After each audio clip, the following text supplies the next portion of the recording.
ان سے میں نے کہا تھا کہ بھائی آپ یہ 3 سجدہ کرتے ہیں، میرے خیال سے مناسب نہیں، اور امام صاحب سے بھی آپ پوچھیں۔ امام صاحب نے بھی یہی کہا جو میں نے کہا، تو اب وہ میری باتوں نے مان بھی لی اور وہ سجدہ ویسے ہی کرتے، ایک ایک کرتے۔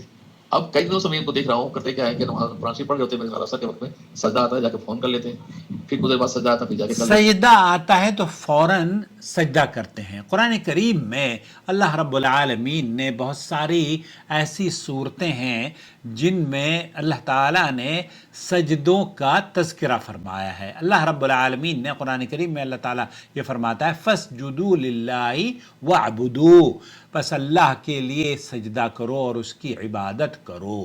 قرآن کریم میں 15 مقامات ایسے ہیں جہاں سجدہ تلاوت کرنا مشروع اور مستحب ہے۔ سورہ نجم میں اللہ تعالیٰ فرماتا ہے فَاسْجُدُوا لِلَّهِ وَاعْبُدُوا، اور نبی کریم صلی اللہ علیہ وسلم کا طریقہ، حضرت عبداللہ ابن عمر یہ کہتے ہیں کہ نبی کریم صلی اللہ علیہ وسلم ہمارے سامنے قرآن کی تلاوت کرتے، اور جب ایسی آیت سے گزرتے جس میں سجدہ ہوتا تو سجدہ کرتے، اور ہم بھی سجدہ کرتے، یہاں تک کہ ہم میں سے بعض کو اپنی پیشانی رکھنے کے لیے جگہ نہ ملتی۔ صحیح بخاری اور مسلم کی یہ روایت ہے۔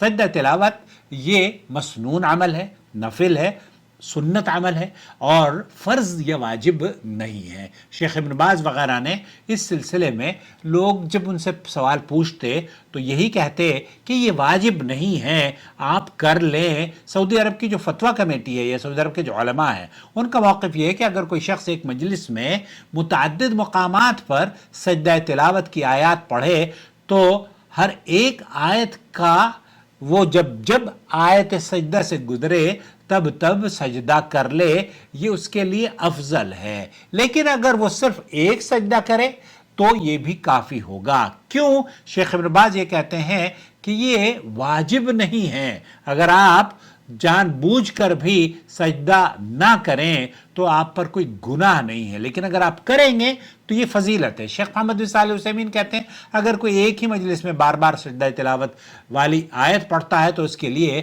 ہر سجدہ کرنا مستحب ہے، لیکن اگر وہ ایک ہی سجدہ کرے تب بھی کافی ہو جائے گا۔ لیکن افضل یہ ہے کہ آپ جب سجدہ تلاوت سے گزریں تب آپ سجدہ کریں۔ اسی طریقے سے اللہ کے رسول صلی اللہ علیہ وسلم، حضرت ابو ہریرہ یہ فرماتے ہیں کہ نبی کریم صلی اللہ علیہ وسلم کا عمل یہ تھا کہ جب سجدہ تلاوت کرتے تو آپ دعا، شیخ بن باز نے بھی کہا کہ دعا یہ سجدہ اسی طرح کا سجدہ ہے جیسے کہ نمازوں کا سجدہ ہے۔ تو آپ نماز میں جو تسبیحات اور دعائیہ کلمات ہیں وہ آپ کو پڑھنی چاہیے، پڑھ سکتے ہیں۔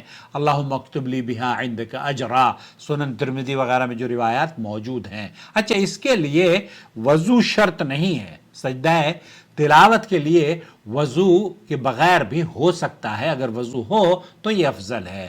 قبلہ رخ ہونا مستحب ہے سجدہ تلاوت کے لیے، لیکن ضروری نہیں ہے۔ اللہ اکبر کہہ کر سجدہ کرنا چاہیے اور کوئی بھی دعا اس میں پڑھ لینی چاہیے۔ البتہ جب آپ سجدے سے اٹھیں تو اللہ کے رسول صلی اللہ علیہ وسلم، صحابہ کا معامل یہ نہیں تھا کہ آپ تکبیر کہتے۔ یہاں جو اہل علم نے، ابن عمر رضی اللہ تعالیٰ عنہ نے سجدے کے بارے میں لکھا ہے، شیخ ابن باز یہ کہتے ہیں کہ سجدہ تلاوت میں سجدے میں جاتے وقت اللہ اکبر کہنا سنت ہے، کیونکہ نبی کریم صلی اللہ علیہ وسلم جب کسی بھی سجدے میں جاتے تو تکبیر کہتے، لیکن سجدے سے اٹھتے وقت تکبیر کہنا اللہ کے رسول صلی اللہ علیہ وسلم سے ثابت نہیں ہے۔ شیخ صالح الفوزان کبار العلماء میں سے ہیں سعودی عرب کے، وہ کہتے ہیں کہ سجدہ تلاوت میں جاتے وقت اللہ اکبر کہنا مشروع عمل ہے، لیکن سجدے سے اٹھتے وقت اللہ اکبر کہنا ضروری نہیں، کیونکہ نبی کریم صلی اللہ علیہ وسلم سے اس بارے میں کوئی صریح روایت موجود نہیں ہے۔ کیا سجدہ تلاوت کے بعد سلام کرنا چاہیے؟ سجدہ تلاوت کے بعد سلام نہیں کرنا چاہیے۔ ابن قیم فرماتے ہیں کہ نبی کریم صلی اللہ علیہ وسلم سجدہ تلاوت کے بعد نہ سلام پھیرتے اور نہ ہی کوئی مخصوص دعا مانگتے تھے۔ البتہ بعض دعائیں جو ثابت ہیں جو سجدے میں پڑھی جا سکتی ہیں۔ سجدہ تلاوت میں نیچے جاتے وقت اللہ اکبر کہنا مستحب ہے، اور سجدہ تلاوت کے بعد سلام نہیں پھیرنا چاہیے۔ لہذا جو لوگ سجدہ تلاوت کے بعد اللہ اکبر کہتے ہیں ان کے لیے کوئی یہ مسنون عمل نہیں ہے کہ آپ سجدہ تلاوت جب آپ سجدے سے اٹھیں تو نماز کی طرح سے تکبیر کہہ کر اٹھیں۔